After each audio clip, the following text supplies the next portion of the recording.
Ons hele lewe en ons hele wese is eenvoudig vasgemaak aan hom.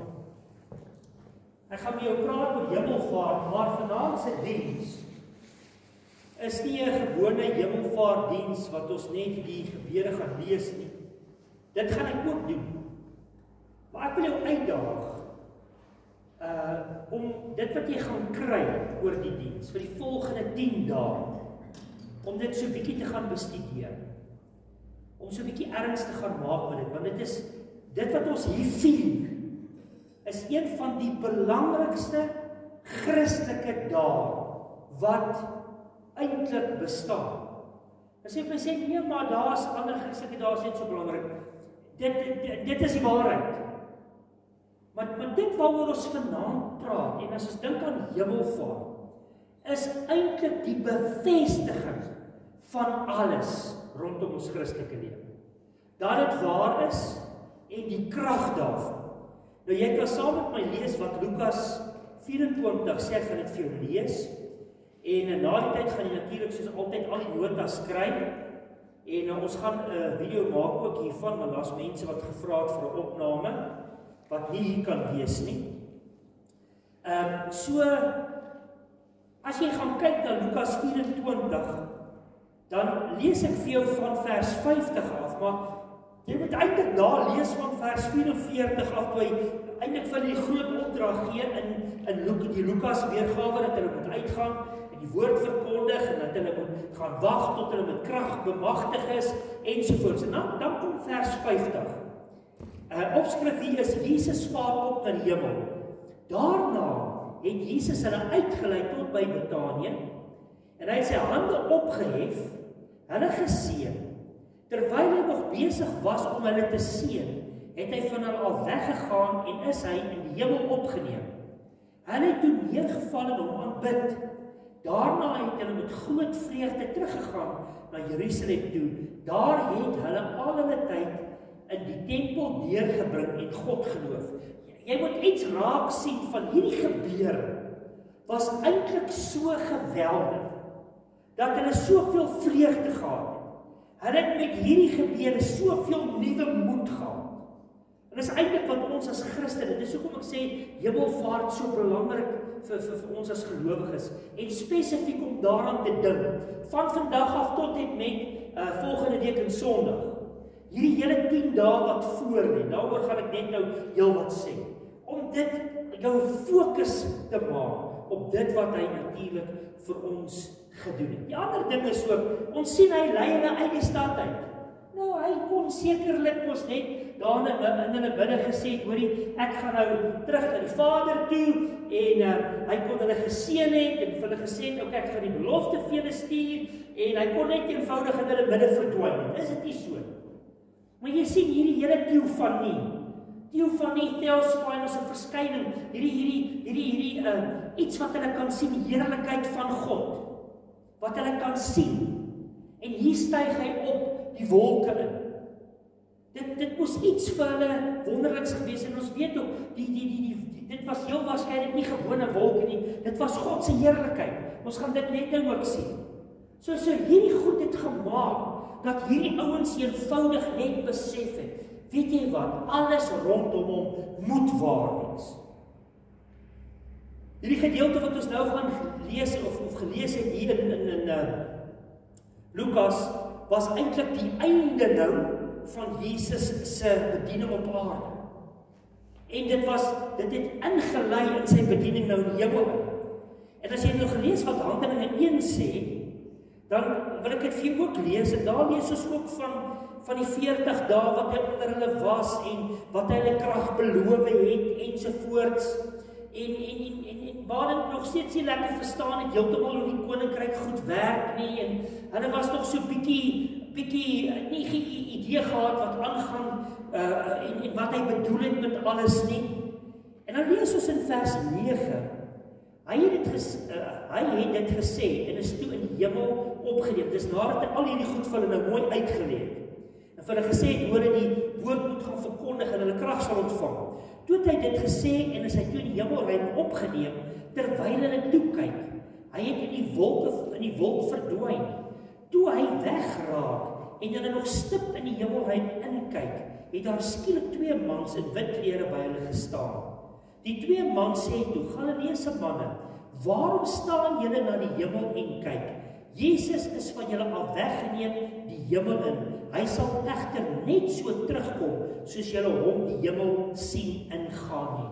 So hier kom die belofte, maar soos wat hy gaan hy ook terugkom. En dit moes vir hulle 'n verskriklike verskyning gewees het. Dit wat hier gebeur, hulle het eintlik nog so half gestaar in die hemel in, en gewonder nou maar waaroor gaan dit, en hier praat die engele met hulle. So weer eens, 'n groot iets wat vir ons as Christene baie beteken. Ek sê ook reg in die Bybel waar engele verskyn by die geboorte van Jesus en by toe hy opstaan uit die dood uit by die graf en hier waar hy opvaar, engele is betrokke. Dit is groot goed.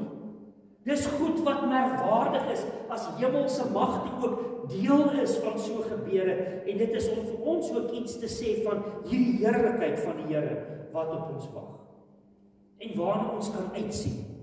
So met ander woorde, hierdie hele storie van sy hemelvaart sê ook vir my iets van daar is ook nou nie meer, die hemel is geopen, daar's nou nie meer beperkings nie. Ek het nou vrymoedigheid. So ek gaan vir jou 'n paar goeders noem net wat bevestig, wat die bevestiging van hierdie hemelvaart gebeure soveel groter maak in 'n menselewe. En weer eens, daar's baie skrifgedeeltes, gaan na die tyd gaan kyk weer daarna, ek gaan hulle net vir jou noem. As ons byvoorbeeld eerstens gaan kyk, is dit bevestig dit Christus se koninklike heerskappe. Dit bevestig sy heerskappe. Met ander woorde, hier is hy voor die disippels opgeneem, hier is die Shekinah glory, God se teenwoordigheid, lyk soos 'n bol, hier word hy opgeneem. Dit sê iets van 'n koning. 'n Koning, iets van koninklik wat aan hom gekoppel kan word. Dit is iets wat vir ons wys dat wat hier gebeur is eintlik wonderlik in die sin van dis eintlik sy troonbestyging ook. So dit praat alles van sy heerlikheid. Dis ook iets waarvan Efesiërs 1 vers 20 tot 22 praat van waar die hoogste posisie in die heelal bestyg en van daar af regeer. So hemelvaart is regtig 'n verskriklike, wonderbaarlike iets wat gebeur. En dit is eintlik Psalm 110 vers 1 wat hier in vervulling gaan. Waar daar staan, hy sit aan my regterhand totdat ek die vyande gemaak het 'n voetbank vir u voete. So sy hele heerlikheid en sy heerskappy word uitgedoen. In die tweede plek, hemelvaart bevestig Christus sy hemelse hoëpriesterskap. En ons kan nou weet, hy sit hierdie priesterskap, 'n ewige priesterskap, sit hy nou voor in die hemel. Waar dit op aarde was, is dit nou absoluut in die hemel, dis volmaak, hy weet presies waardeur ons gegaan het, soos ons hierdie hoëpriester van ons nader, weet hy presies hoe ons voel. Hy weet presies waardeur ons gaan. En ek en jy kan hom vertrou met alles. Die hele teologiese betekenis daarvan is dat hierdie middelaar nou tussen dat dit die enigste middelaar nou is tussen God en mens. In 1 Timoteus 2 vers 5 lees ons dit. Hy het nie net die offer gebring nie, hy was die offer. Hy het die priester geword, hoef nooit weer te sterf nie. Dis volmaak, dis volbring, dis klaar. Dis iets wat ek en jy net voor dankie kan sê. En ek hoop jy het so deur die dag het jy so 'n bietjie met die Here gepraat oor hoe jy voel oor hemelvaart en vir hom dankie gesê vir dit wat hy vir ons kom doen het. In die derde plek berei dit vir ons die weg vir die uitstorting van die Heilige Gees. Nou hy het gesê in Johannes 16, dis beter dat ek weggaan, want as ek weggaan, sal ek die Gees stuur, né? So dit berei die hele weg van dit wat nou nog gaan gebeur voor, die krag wat ons sal beleef, en dit wat jy later sien in Handelinge 2, toe die Heilige Gees natuurlik uitgestort is, en hy hierdie Parakletos word, die een wat ons helper is, die een wat ons trooster is, eintlik die een wat by ons inhaak en saam met ons stap. Dis alles die inleiding van dit, want dit is wat sou gebeur het vir die wat gewag het vir krag. In die vierde plek, gee dit ook vir ons lewende hoop vir die toekoms. Want vers 11 sê, net soos wat hy gegaan het, so sal hy weer terugkom. Dit gee vir jou hoop, ons word nie alleen gelaat nie, en dit is eintlik vir ons weer 'n geleentheid om ons gedagtes en denke meer in hemelse goed te rig, as net aardse goed. En ek wil jou uitdaag ook hierdie week wat kom, die volgende 10 dae, om so 'n bietjie die aardse goed wat ons so rondjaag, materialisme en geld en ek weet dit is belangrik ook en ek weet ons moet oorleef ook, maar om net so 'n bietjie een kant te sit en net te fokus op wie hy nou in die hemel vir ons is. So ek sê eintlik vir jou om eintlik 'n nuwe vrymoedigheid te kry vir dit wat in die toekoms op ons wag. Die feit dat hy ons gaan terug, dat hy ons natuurlik gaan kom haal. En die praktiese toepassing vir dit, en ek gaan dit vir jou vinnig lees, want ek gaan net nou weer daarby uitkom, maar die praktiese toepassing van hemelvaart beteken vir ons in die eerste plek hierdie perspektief waarvan ek nou gepraat het. In die tweede plek die absolute vrymoedigheid wat ons nou het. Die hemel is oop. Die hemel is oop. Daar's geen beperking meer. Dis oop. Ek dink dit was deel van die fisiese opgaan wat hulle iets moes agterkom van daar is nie meer beperkings. Ek kan enige tyd daarheen gaan. En dan natuurlik is dit ook ons verantwoordelikheid om ook 'n verwagting te hê op die wederkoms. En ek dink dis een van die goed wat ons miskien dalk 'n bietjie meer kan op klem lê in ons eie lewe. Hy kan enige oomblik terugkom. Waarmee is ons baie keer besig? Kan hy terugkom? Dis die vraag ook wat ons natuurlik vir mekaar vra. Is ons reg as hy terugkom? Praat ons daaroor? Leef ons dit? So hemelvaart is dis nie die einde nie. Dis maar net die begin van die kerk se sending en die verheerliking van Christus, dit is waaroor dit gaan. Ons dien ook nie die afwesige Here nie, maar ek en jy dien nou 'n verhoogde koning. Om te dink nie, Jesus sit nou op hierdie oomblik aan God se regterhand. Dit is die hoogste posisie, nou God se regterhand is die kant van mag, krag en gesag, van sy regterkant af werk alles. En dit is waar Jesus sit. So ons dien nou hierdie verhoogde koning. Ek dink na hierdie gebeure en die uitstorting van die Heilige Gees en alles wat Jesus vir hulle gewys het in 40 dae, was hierdie klomp ouens wat dit beleef het, bereid om gemartel te word tot die dood. Wie sal gemartel wil word tot die dood toe as dit nie die waarheid was? En die hemelvaart bevestig dit net vir ons. So ons kan absoluut bly wees in hierdie hele kwessie van dat hy leef, hy regeer en hy tree vir ons in. Hy is met ons, hy is by ons, hy is vir ons. Maar ek wil vanaand nou so ietsie bykom sit.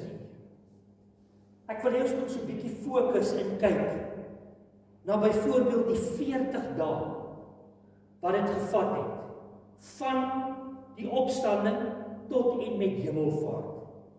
En ek het so 'n bietjie gaan rondkrap en gaan kyk na al die goed van rondom die 40 dae. Hoekom was die 40? Hoekom was dit 40 dae wat hy gewag het voordat hy opgevaar het? Die hele kwessie van die 40 en 40 in die Bybel is simbolies van toetsing en transformasie, 'n tyd van beproewing, voorbereiding. Dit is eintlik 'n toetsing of 'n oorgang van dit wat was en baie beter word.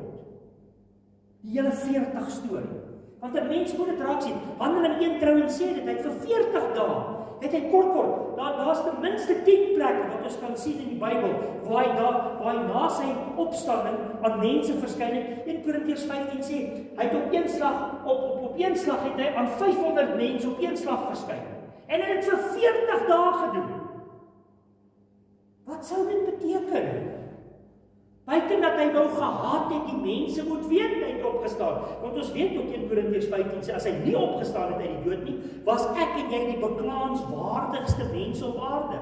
Dan het ons niks gehad om vir mekaar te sê nie.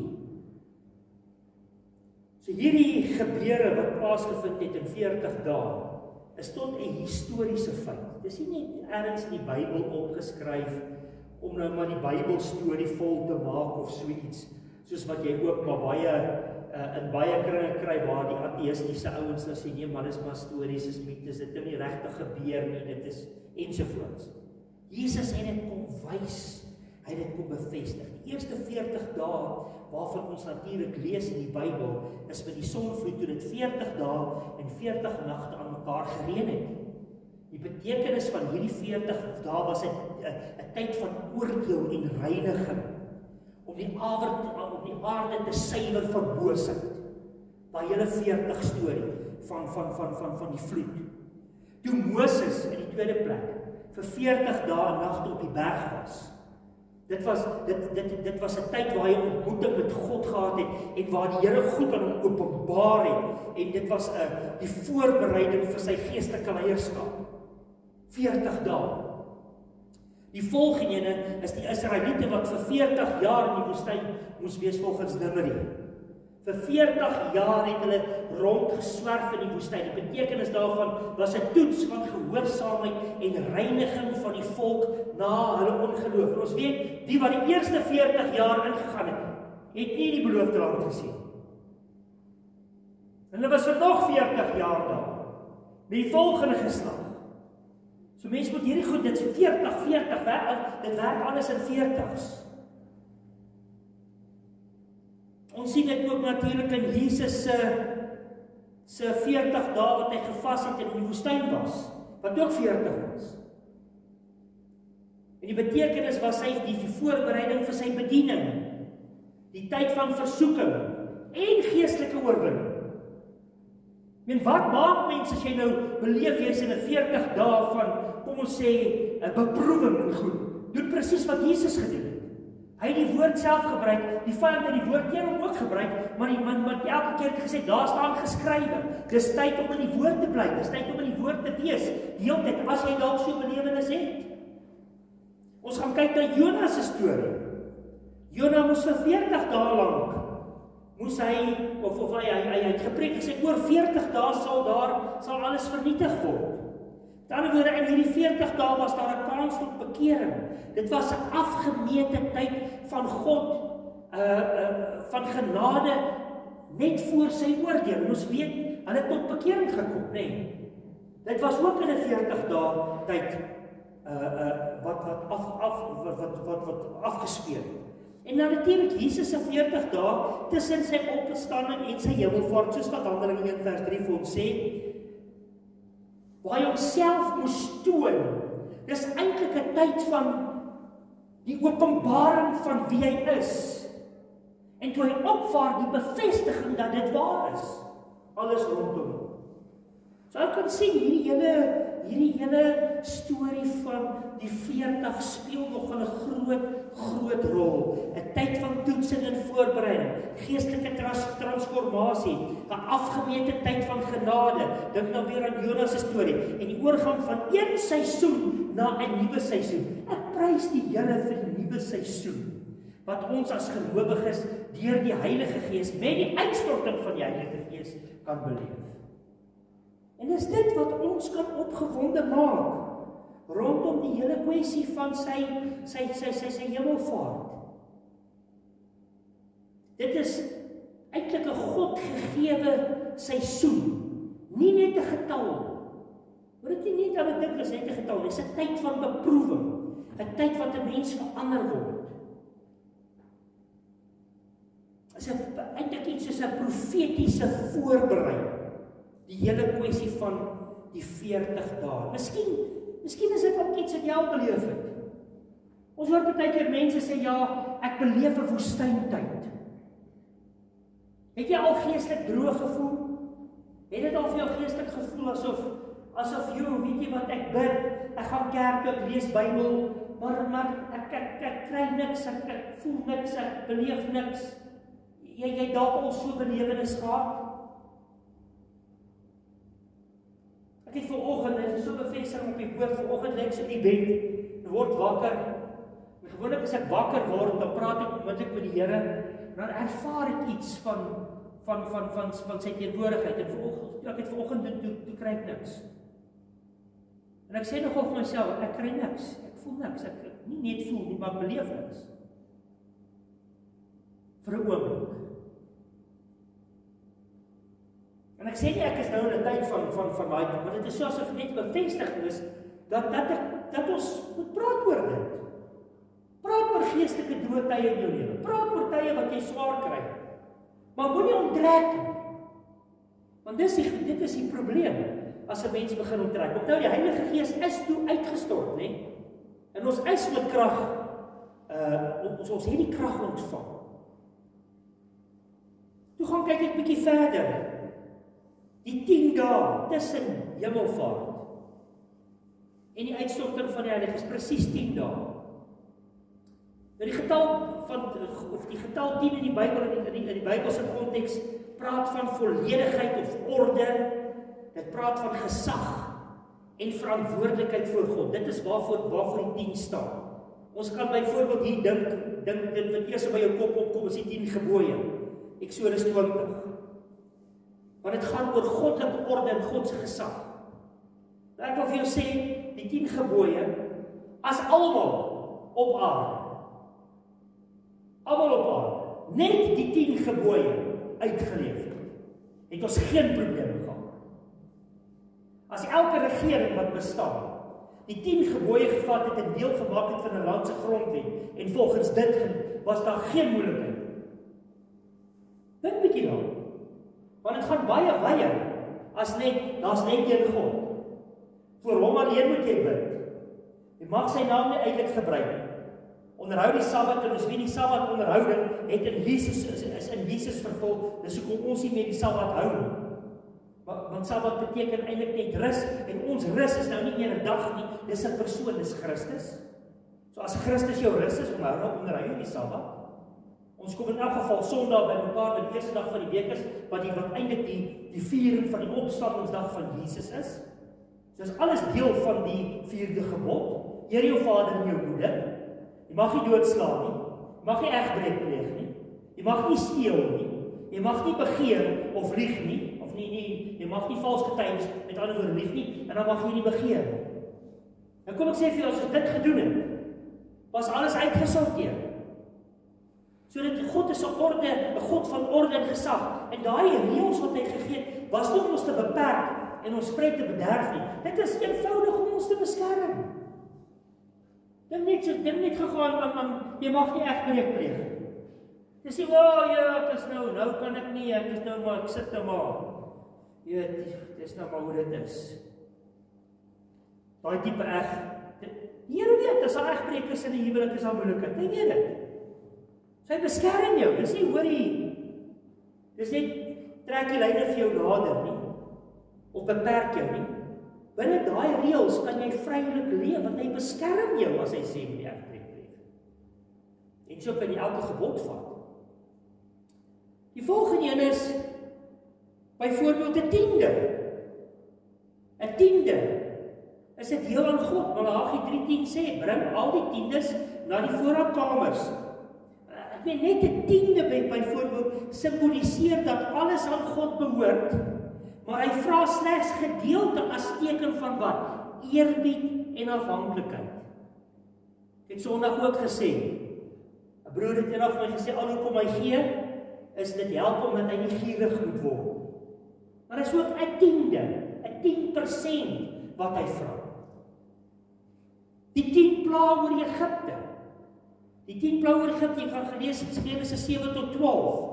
Dit was 'n oordeel oor die Egiptiese valse gode. God se gesag word afgespeel teen menslike rebellie. Ook 10 plae. So daar's iets aan hierdie 10, die 10 maagde in Jesus se gelykenis.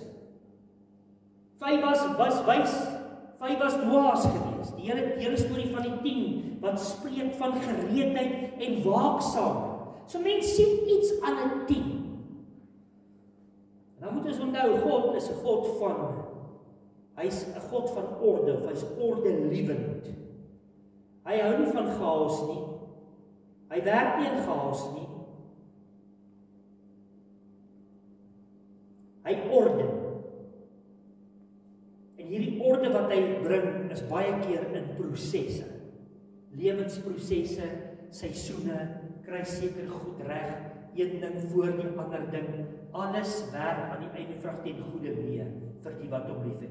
En as jy eerlik is met jouself, gaan jy agterkom, die Here het al so 'n pad en is besig om dan heel waarskynlik so 'n pad met jou te stap, as 'n mens kyk na dit alles. En dan die volgende ene, die 10 dae tussen Hemelvaart en Pinkstersondag. 'n Tyd, praat van 'n tyd van voluit voorbereiding en verwagting voor 'n goddelike oorgang. So daar's nou hier 10 sê, something is going to happen. En dit gaan groot wees. En dan in 1 vers 3, lees ons van die 40 dae, dit is so. As ons die woordjie Pinkster vat, Pentakostai beteken dit 50 dae na Paasfees. Dis wat Paasfees beteken, 50 dae, is die hele 50 storie.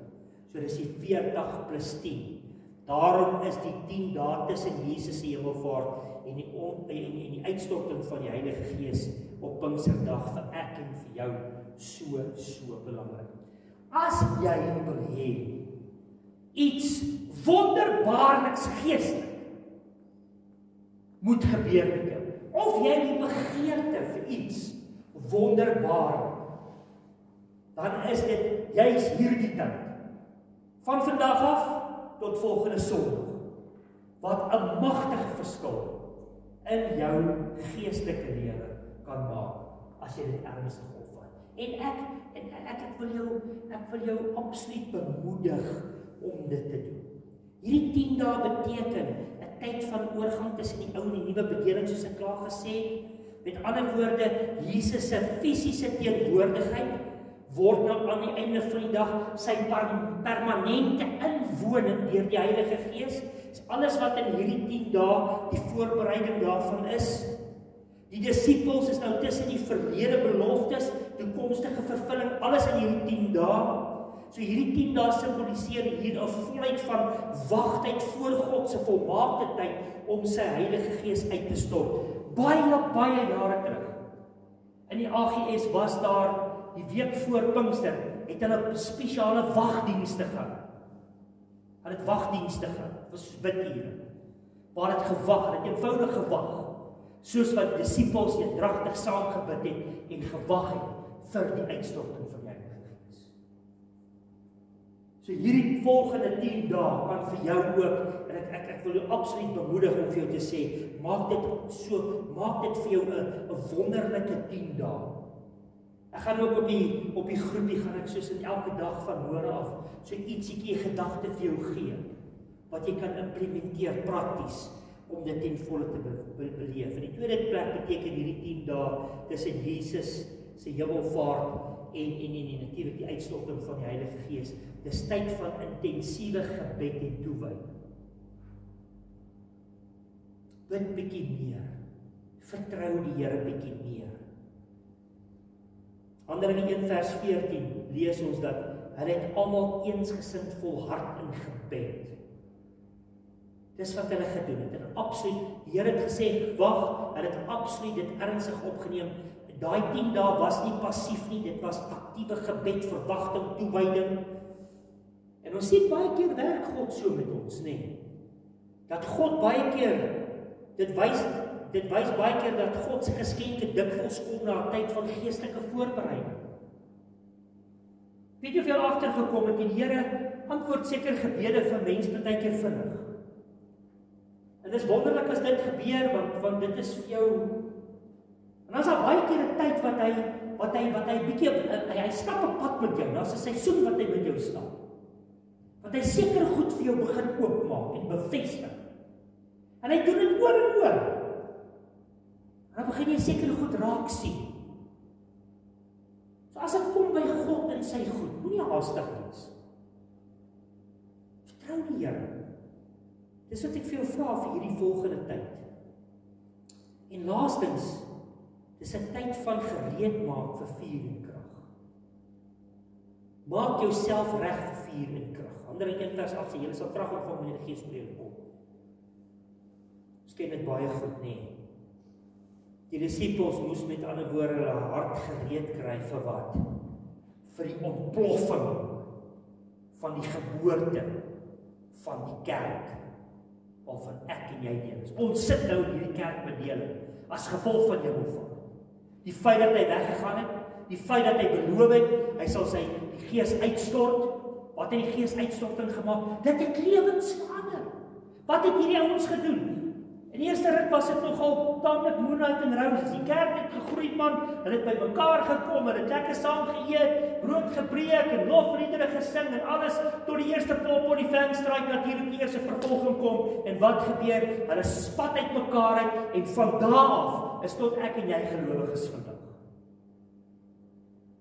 So dit was nie ietsie wat in 'n hoekie gebeur het, waarvan niemand, tot die buitebybelse skrywers wat skryf oor hoe hierdie Christene leef. Hulle was verbaas oor hoe die ouens skielik glo en hulle lieg nie meer nie en hulle doen goeie besigheid en hulle is net anders.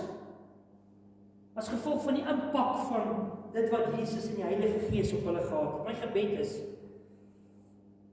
dat dit vir jou ook so sal wees. En ons sien hierdie patroon. Dit is 'n patroon vir elke gelowige, vir my en vir jou. Die volheid van wag. Die volheid van wag op die Here. Luister, miskien sit jy hier en jy is dankbaar oor alles en jy voel geestelik as jy dalk op die plek waar jy moet wees. Prys die Here vir jou as jy so voel. Maar ek moet vir jou sê, ek voel nie so. Ek het nog steeds nie genoeg gehad. Hy verwagting vir iets meer. Om dit nog meer bemagtig te word, om nog 'n beter getuie vir hom te wees.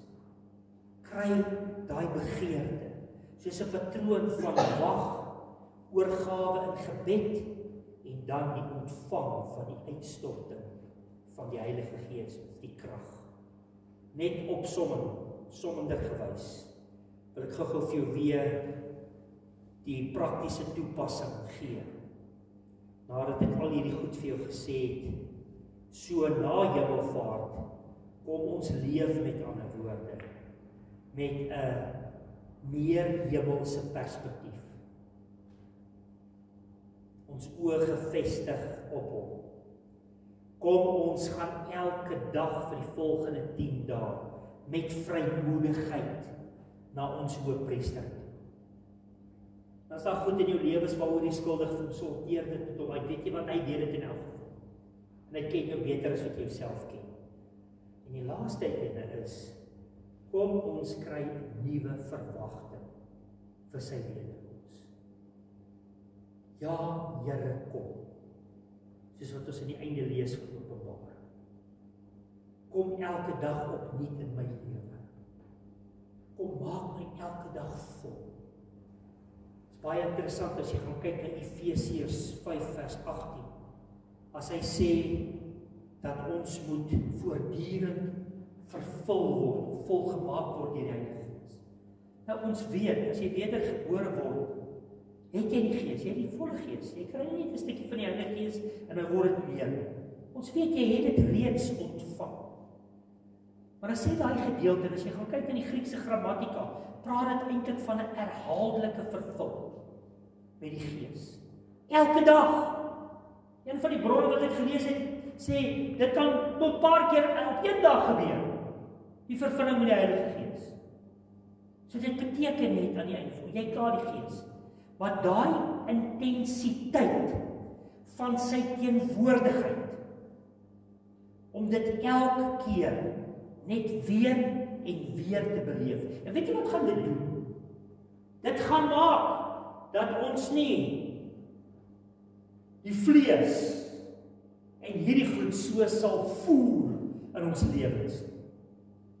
Dit sal maak dat ons vertrou op die regte plek sit, nie in geld en goed nie. Dit sal maak dat ons selfs nie net altyd baie keer soek ons net die gawes en die lekker goed rondom ons geestelike lewe. Dit sal maak dat ons ook weer gefokus word op die gewer van die gawes en nie net die gawes van die gewer.